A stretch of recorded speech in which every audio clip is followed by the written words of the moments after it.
I'm sitting in the backseat of a car driving to London to attend Hamza's meetup. If you don't know who Hamza is this guy who makes 200k per month through a paid community in School. School is a new social media app that you'll probably be hearing more about in the future. He's basically just built up a following and then sold them something. But I have one problem. One problem that feels like it's stabbing me in the stomach with pain.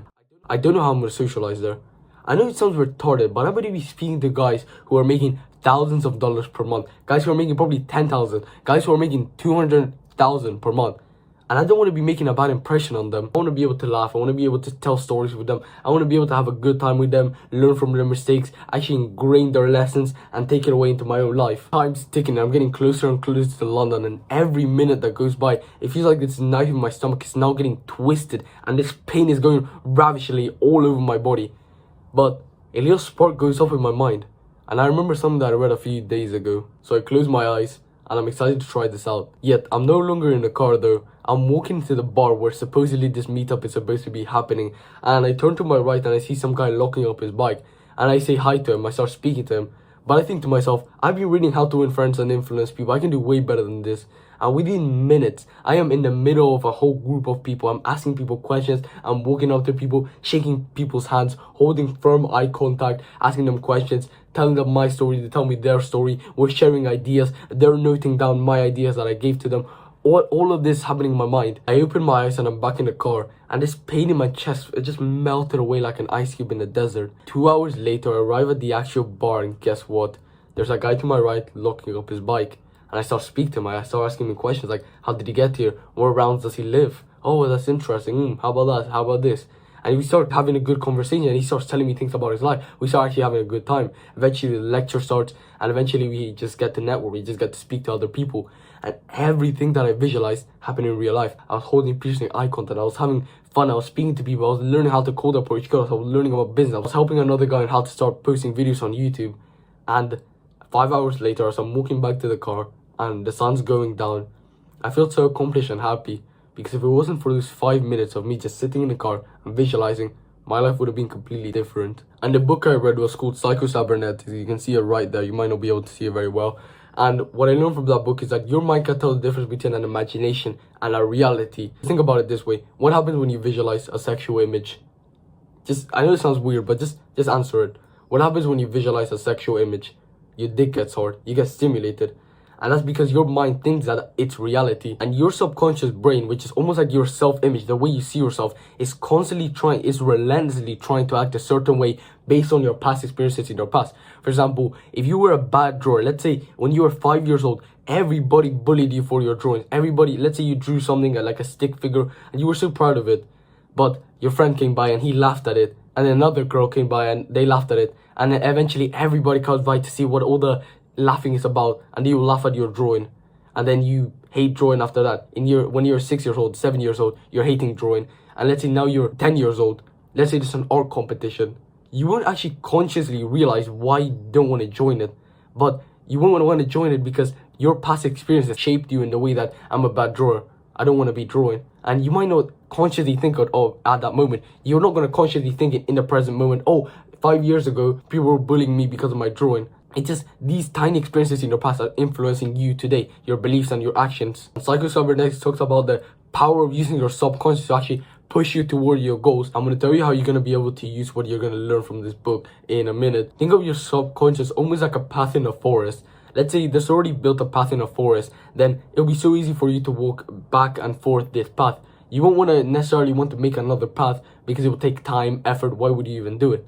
And that's exactly what happens in your subconscious. It's already built these paths that are basically just making you walk again and again and again in the present moment. And that's why the story at the beginning was possible, because I visualized myself and I gave my subconscious a goal to achieve, and I didn't have to think of anything. It was just my subconscious working relentlessly to try and match my self-image, which at the time was someone who's social, someone who's actually speaking to guys. And it almost created this new path in the forest. And I was able to walk down that new path because of those 5 minutes that it took to visualize. And visualizing is almost like you're a sculptor trying to make a masterpiece of this raw piece of clay. You keep things that do work and discard what doesn't work. You give inputs to get certain outputs, and you visualize yourself, for example, being successful. You visualize yourself being social. You visualize yourself shaking hands, and you discard things that doesn't work. For example, you discard the time where you kind of hug someone and then you realize, wait, hold on, these guys don't know me. Maybe I shouldn't hug him. You discard the time where you're just kind of sitting in the corner, not really knowing what to say. You just change that input and you change it to, okay, instead of sitting in the corner,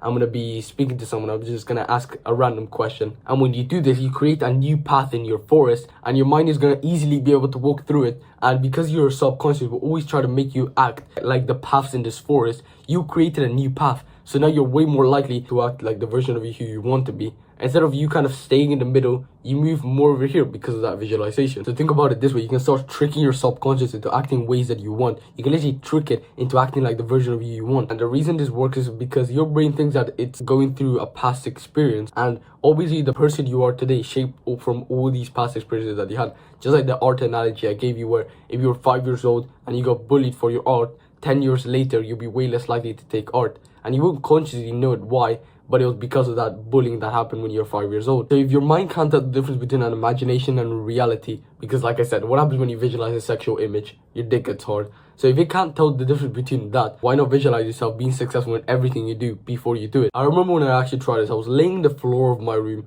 and I was just thinking to myself, I had judo practice coming up in 2 hours, and I was just laying there wondering why I wasn't as good as I used to be. Because a few months ago, I was destroying my friends. I would be able to move them around, throw them around easily, but I've been struggling with that recently. So I closed my eyes and I started wondering, why is this happening? And something that kept coming back to my mind was because I didn't attack. And if you don't know in judo, if you don't attack and you give the other person the ability to attack, you basically lose because they move you around and they just don't give you a chance to stand up, which is horrible, and you're going to get thrown eventually. So I think about that and I visualize myself, okay, so I have this bad tendency of just standing still and not really attacking. And I think to myself, okay, how am I going to fix this? And I start visualizing myself attacking. I start visualizing myself almost blocking the grip over here, grabbing their lapel, moving them around, throwing them, attacking every single second that I can. And I start actually visualizing, picture it with my friend. I start picturing with this other person. And when the 2 hours go by and I arrive at judo, everything that I visualized happened in real life. It gave my subconscious that goal of attacking more. And guess what? In real life, I was attacking more. I actually got like all my skills back. And I was actually shocked because I didn't know how good I was until I broke this limiting belief that was holding me back. Because my skill level was here, but my beliefs and my actions were handicapping myself over here. I was thinking to myself, oh, I don't attack. I'm not the person who attacks. I don't know why I'm not as good as I used to be. And then I broke that shackle and I pushed forward to the actual level that I am. And I actually started attacking people. I started throwing people so easily. And it actually felt a little bit unfair because I knew this knowledge while my other friends didn't know this. Because everything I visualized, literally down to the exact people I visualized. I visualized fighting this girl who usually goes against me. I visualized with my friends. And it was almost like a 50% buff to my skill level. And in a minute, I'm going to share with you a mistake that I made with visualizations that basically made them ineffective that I solved recently. But the reason I put this so far into the video is because I want actual people who have attention spans long enough to get to the point of this video to actually get the reward of watching this whole video. And what you need to understand is just because you visualize something doesn't mean you're going to instantly get it. I know it sounds a little bit retarded, but I'm going to have to say this, that if you visualize like a Bugatti outside your front door, obviously that's not going to happen. What happens is when you visualize, you almost break these shackles, these limiting beliefs that are handicapping you from your fullest potential. For example, imagine we have this guy, let's call him Peter, right? We have Peter right here, and he has a race coming up. He's got a race against these other 4 guys, and he's in the middle. And the referee goes 3, 2, 1, and they all start blasting forward.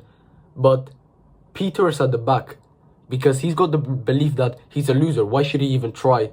So everybody just run past him, and he just dead last. But let's say he implements the idea of visualization and he visualizes himself as the person who can actually run past these guys and the guy who's actually fast. And again, they go 3, 2, 1, the referee goes, and they all start sprinting in this racing track, and Peter actually comes first.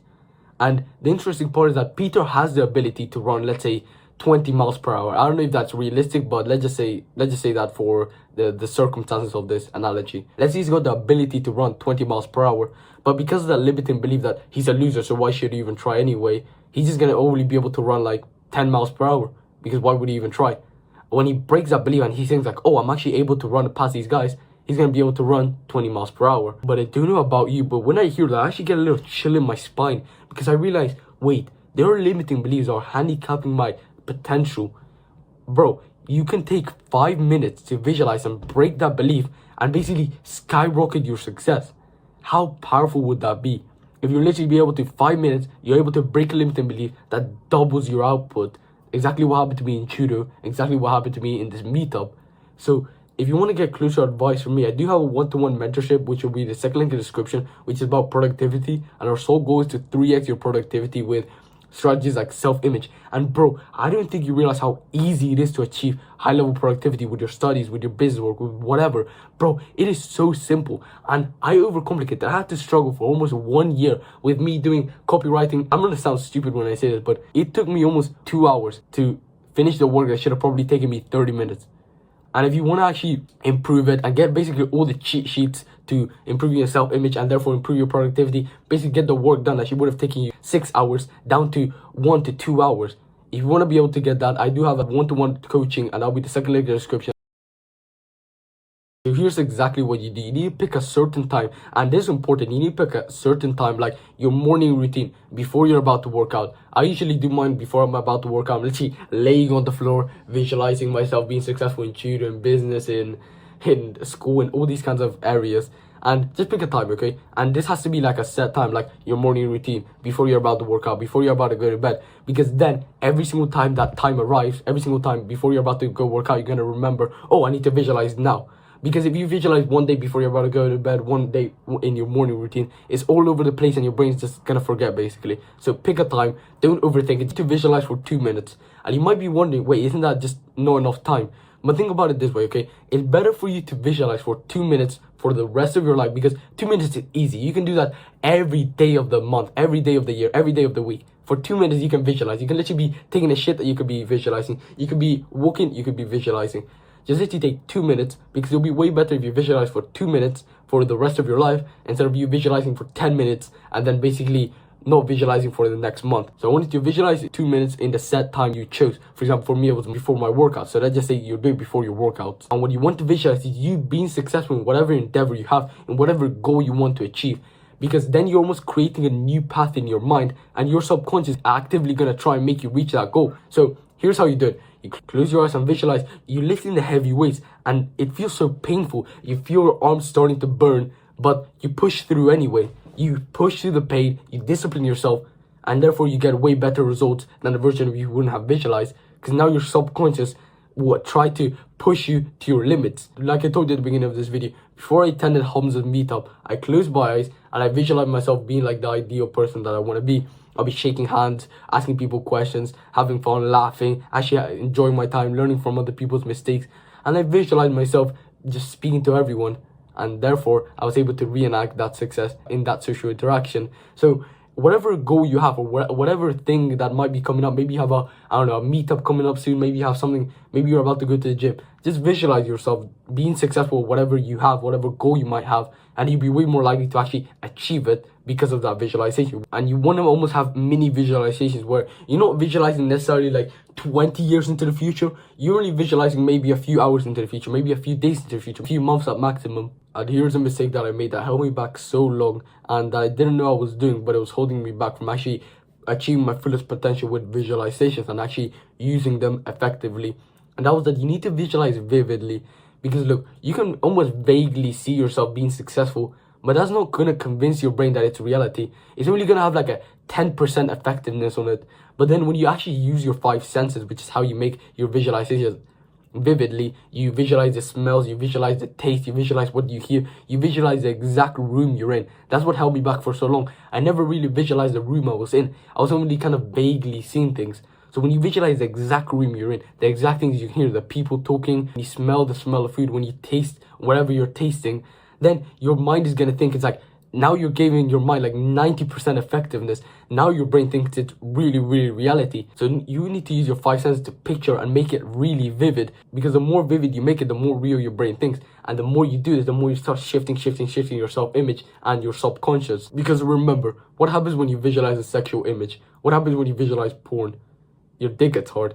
your mind takes it to reality. So right now you should have two things. You should have a set time where you're gonna visualize. So you're gonna maybe visualize before you're about to go to the gym, when in your morning routine, before you're about to go to bed, before you're about to go to school, just any set time, and you should know what you want to visualize. Maybe you visualize yourself sitting down and actually being productive and getting work done. You kind of visualize yourself typing away at the screen and everything feels so smooth. Maybe you visualize yourself at the gym lifting the heavy weights that maybe you weren't able to do before, but now you can. Visualize whatever your goals might lead you to. So with social skills, so you should have your time, so when you're going to visualize, and you should have your action, what you're going to visualize.